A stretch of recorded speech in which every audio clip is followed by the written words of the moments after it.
Hey everyone, Jared Gaspy. We are back watching, or rather reading, Naruto, the early chapters of the manga, in order to stop ourselves from going slowly insane during this quarantine. So, we are in chapter 2, for those of you who are watching along or just starting. Awesome, subscribe, because I'm going to be going through all of the manga chapters leading all the way up until the end of Naruto the series. Maybe going into Boruto the manga, just because, you know, I like the Boruto manga. Truth be told, I haven't read the very early parts of the Boruto manga. I don't really care too much for Boruto the anime, and so it took me a long time to realize that the manga was a lot better. And so I'm up to date with the current arc of the Boruto manga, but I really haven't read anything earlier than the arc that we're currently in. And I will say that the current arc is kind of badass, but I will also say that I don't have context for the Boruto manga before where I'm at, so who knows, maybe that would be interesting to actually read if we get that far.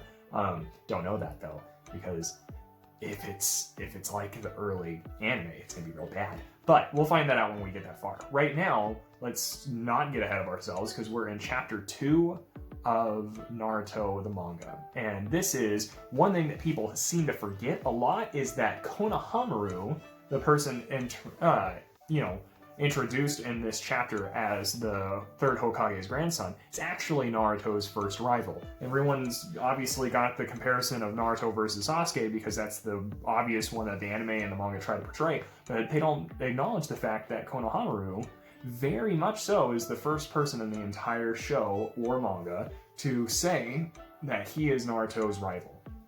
And so that was actually one thing that I really liked out of this, is, puts a lot of emphasis on the fact that there are more situations, more relationships, more things going on in the world than what is just on the surface of the show.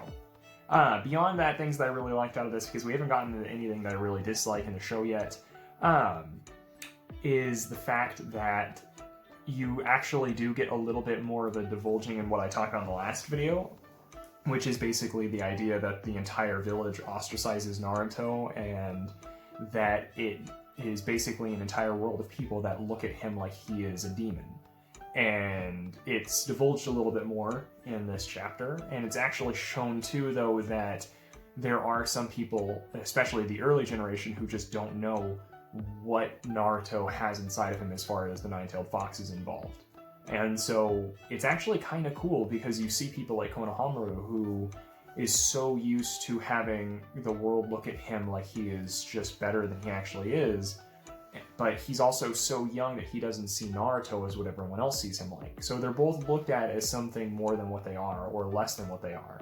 And they're on two opposite sides of the coin. And so it's really cool to watch these two people play out, and neither of them have pre-existing opinions of each other, and neither of them would really care about what other people's pre-existing opinions are, and so that's why they get along so early. Also, and again, I'm not going to get into a whole lot of spoilers, but it does go into a little bit of the idea that Naruto uses unconventional means in order to win a lot of his fights, and it's actually kind of cool, because for anyone who's watched any kind of real in-depth stuff on Naruto, that the harem jutsu that he uses is actually an extremely strong jutsu, and he used it in the last chapter to beat the third Hokage. And not spoiling anything in the future, but let's just say he obviously makes a point later on that the stronger the fighter that he's against usually means that jutsu works better on them anyways. And so it's kind of fun to just see and acknowledge the fact that one of the far end fights that happens in the show is reflected heavily in one of the very early, basically non-fights in the show. And so it is really cool. It puts a lot of emphasis on Naruto's character. It builds his character up a little bit more, because he is slowly but surely growing a family.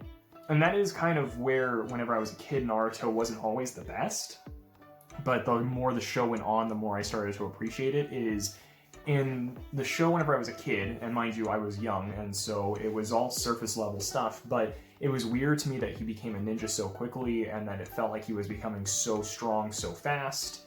And I thought that because I thought the entire purpose of the show was Naruto becoming the new Hokage, which he says over and over is his goal, and that's his dream. but it's not the only thing he says is his dream. And it's really cool because you get a little bit more of a hint to it in this, and it does help having context with how the rest of the show goes. But again, without going into too much spoilers, Naruto's goal is not to become the Hokage.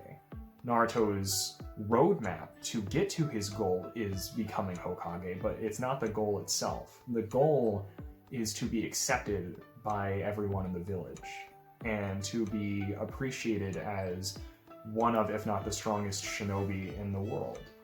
And that has nothing to do with being Hokage. Being Hokage is a tool for him to get that level of acknowledgement. And that is divulged a little bit into this. This chapter puts a lot of emphasis on the fact that he wants to become Hokage so that way people can learn to acknowledge him as a person, because growing up, no one acknowledged him as a human being. And so it's still really cool. We're still early on in the story, so there's not a whole lot of plot or substance. So it's really just set up for how the world looks at our main character. And it is kind of sad, but also really cool to see the way that the world is being built around the idea that Naruto is just hated by everyone. And so, I don't know, it's something I really appreciate. The only thing I can say I don't like about the second chapter in the manga is the Ebisu sensei is just sort of annoying, which this isn't a huge spoiler, but I will go out of my way to say that he stays that way forever, but almost becomes sort of like a parody of the fact that he was like that initially.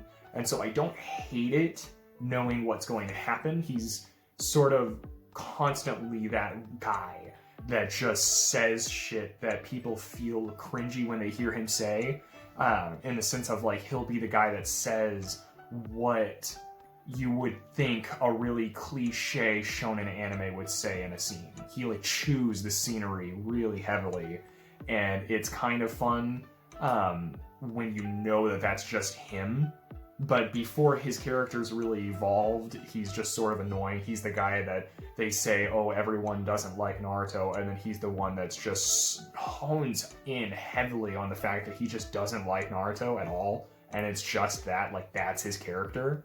But later on in the show, you kind of get the sense that he's just always like that, and he's always kind of that caricature of what you would expect in a shonen anime. And while everyone else's characters evolve, Ebisu just sort of stays that way, and it makes him kind of annoying at first, so I don't really like it in chapter 2, but I know where it's going, and I kind of actually really appreciate it. I just watched a scene for one of the much later fights in Naruto Shippuden, which I'm not going to go into, but Ebisu makes just this entire commentary on the aftermath of the fight, and his commentary is just so shy of completely cringy because it's just so on the nose, and it actually becomes kind of sweet because no one else can talk like that without sounding ridiculous, but because Ebisu's character has always been ridiculous, it lets him get away with it. It's like Tommy Wiseau in an anime, and so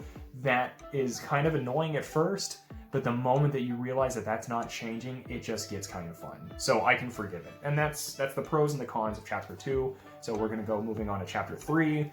Eventually I'm going to end up having to stop recording these, but right now I'm just kind of recording what I've read, reading again, recording, reading again, recording, yada yada yada. You'll know whenever I'm on a new video because I'll be wearing new clothes. So I will see you guys in chapter 3, and I will talk to you later. Thanks so much, guys. Bye!